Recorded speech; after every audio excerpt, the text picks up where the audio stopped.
How to Read Literature Like a Professor, Chapter 8, It's Greek to Me.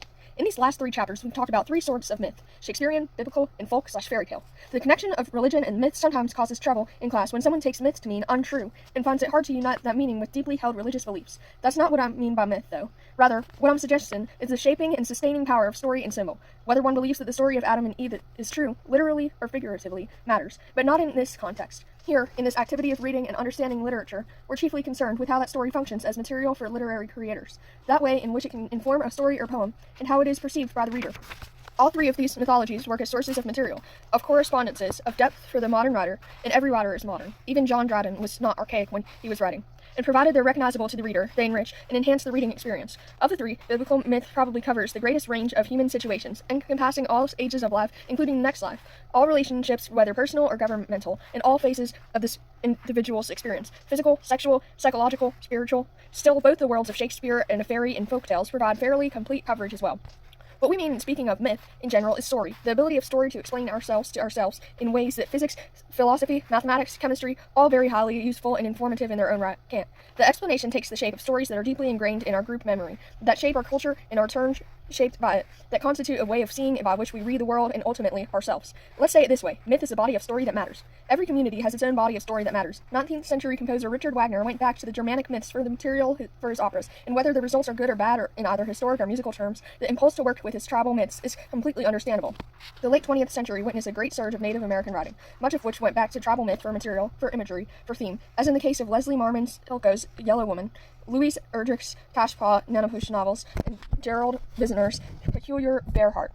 The Hardship Chronicles. When Toni Morrison introduces human flight into the Song of Solomon, many readers, white readers especially, take her to be referring to Icarus, where what she really has in mind, she has said, is the myth of the flying Africans, a story that matters to her community, her tribe. And on one level, there's not much difference between Silko's project and Wagner's. He, too, is simply going back to the myths of his tribe. We sometimes forget that people in an age of top hats and stiff collars had tribes, but we do so at our peril. In all these cases, what the artist is doing is reaching back for stories that matter to him and his community. For European and Euro-American stories, of course, there's another source of myth. We mean the northern shores of the Mediterranean between 2,000 and 3,000 years ago. We mean Greece and Rome. Greek and Roman myth is so much a part of the fabric of our consciousness, of our unconsciousness, really, that we scarcely notice. You doubt me? In the town where I live, the college teams are known as the Spartans. Our high school, the Trojans. In my state, we have a Troy. One of those high schools is Athens, and they say there are no comedians in education. In Ithaca, a Sparta, a Romulus, a Remus, and a Rome. These communities are scattered around the state and date from different periods of settlement. Now, if a town in the center of Michigan, a fair distance from anything that can be called Aegean or Ionian, although it's not very far from the town of Ionia, can be named Ithaca, it suggests that Greek myth has had pretty good staying power. Let's go back to Toni Morrison for a moment. I'm always slightly amazed that Icarus gets all the ink. It was his father, Daedalus, who crafted the wings, who knew how to get off Crete and safely reach the mainland, and who in fact flew to safety. Icarus, the kid, the daredevil, failed to follow his father's advice and plunged to his death. His fall remains a source of enduring fascination for us and for our literature and art. In it we see so much: the parental attempt to save the child and the grief at having failed, the cure that proves as deadly as the ailment, the youthful exuberance that leads to self-destruction, the clash between sober adult wisdom and adolescent recklessness, and of course the terror involved in that headlong descent into the sea.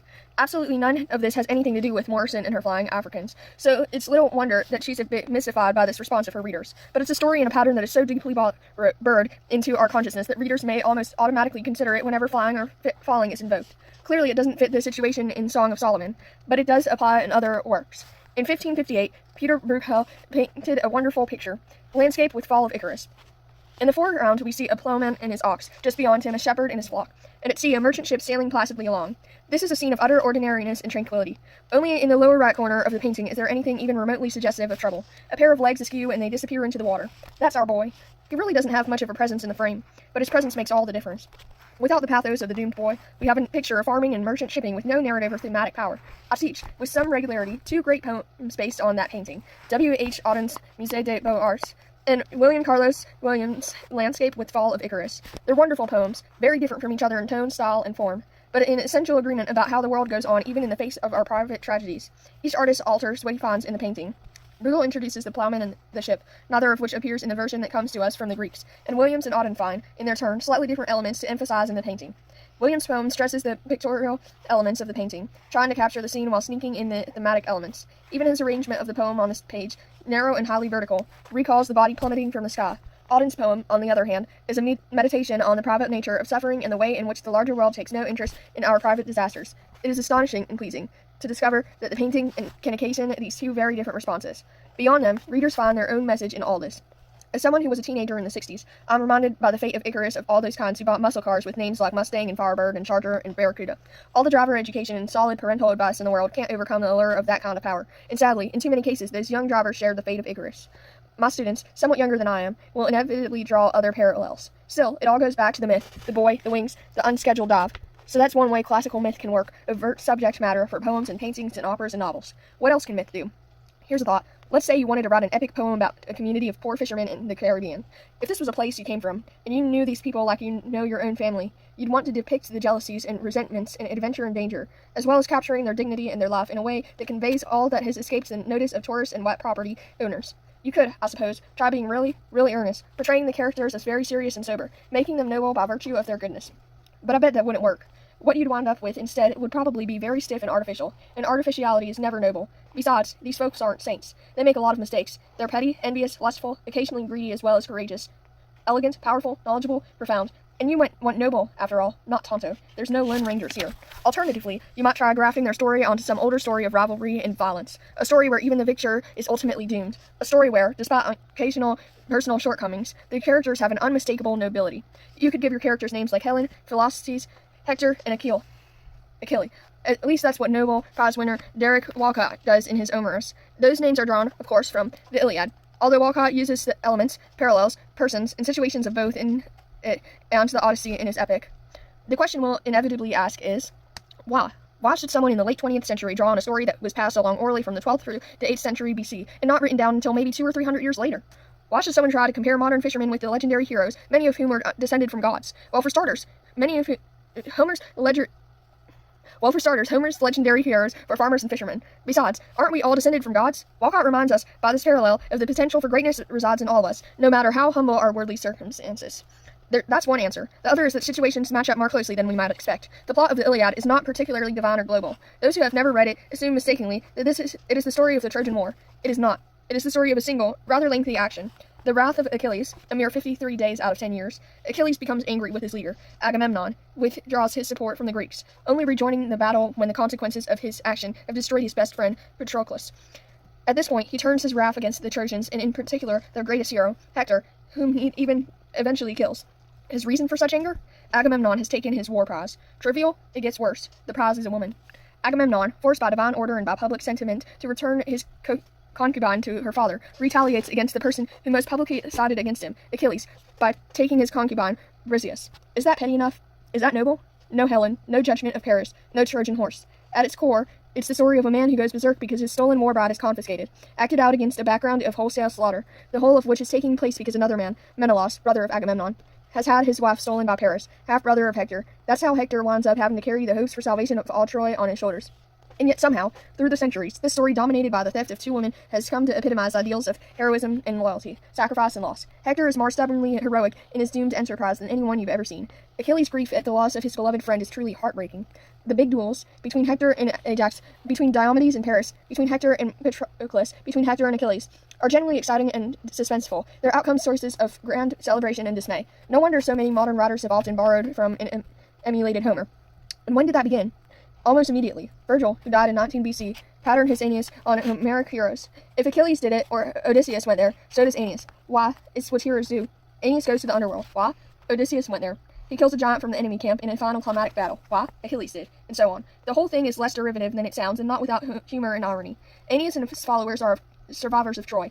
So here we have this Trojan hero acting out the pattern set down by his enemies. Moreover, when these Trojans sail past Ithaca, home to Odysseus, they jeer and curse the agent of their destruction. On the whole, though, Virgil has him undertake these actions because Homer had already defined what it means to be a hero. Back to Walcott. Almost exactly 2,000 years after Virgil, Walcott has his heroes perform actions that we can recognize as symbolic reenactments of those in Homer.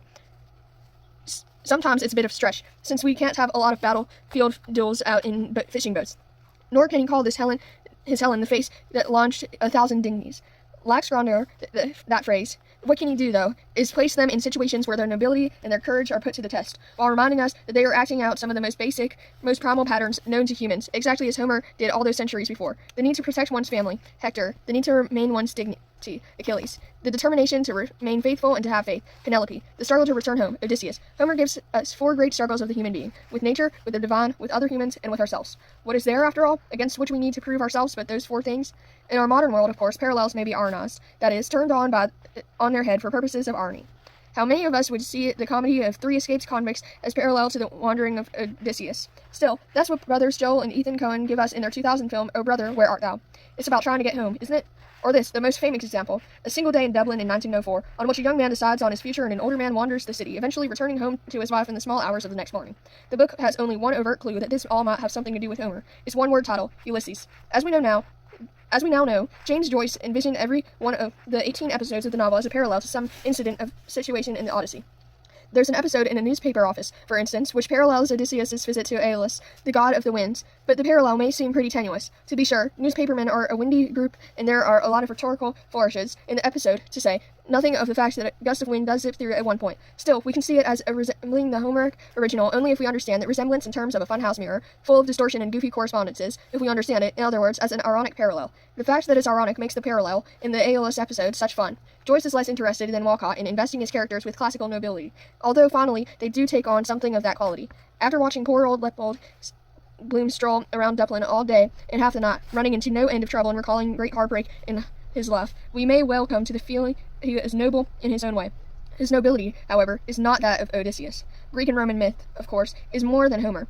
The transformations of Ovid's metamorphosis show up in all sorts of later works, not least in Franz Kafka's story of a man who wakes up one morning to find he's changed into an enormous beetle. He called it the Metamorphosis. Indiana Jones may look like pure Hollywood, but the intrepid searcher after fabulous treasure goes back to Apollonius and the Argonautica, the story Jason of the Argonauts.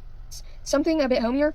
Sophocles' plays of Oedipus and his doomed clan show up over and over again in all sorts of variations. There is, in fact, no form of dysfunctional family or no personal disintegration of character for which there is not a Greek or Roman model. Not for nothing do the names of Greek tragic characters figure in Freud's theories. The wronged woman gone violent in her grief and madness? Would you like Aeneas and Dido, or Jason and Medea? And as in every good early religion, they had an explanation for natural phenomena, from the change of seasons, Demeter and Persephone in Hades, to why the nightingale sounds the way it does, Philomena and Tereus. Happily for us, most of it got written down, often in several versions, so that we have access to this wonderful body of a story, and because writers and readers share knowledge of a big portion of this body of story. This mythology, when writers use it, we readers recognize it, sometimes to its full extent, sometimes only dimly or only because we know Looney Tunes version. That recognition makes our experience of literature richer, deeper, more meaningful, so that our own modern stories also matter, also share in the power of myth. Among the more interesting recent developments in writing for younger readers in the Percy Jackson and Olympian series by Rick Riordan, the quintet of novels begins with the Lightning Thief. Percy is a misfit kid who finds out he's the son of Poison and is accused of stealing Zeus's weapon of choice, the lightning bolt. Then he finds out his pal is a satyr, fights a minotaur, and befriends a daughter of Athena, and all Hades breaks loose. A demigod, Percy has issues with normality, things like ADHD and dyslexia, but he's the real deal on the hero front, and as he gets a chance to prove out over and over, his divine bloodlines help, as do his mythic buddies. It's one thing, to be the offspring of a former star pupil at your wizarding prep school, but to have the sea god as your dad? Well, oh, did I forget to say, the title of Walcott's, Homerus? In the local dialect, it means Homer, naturally.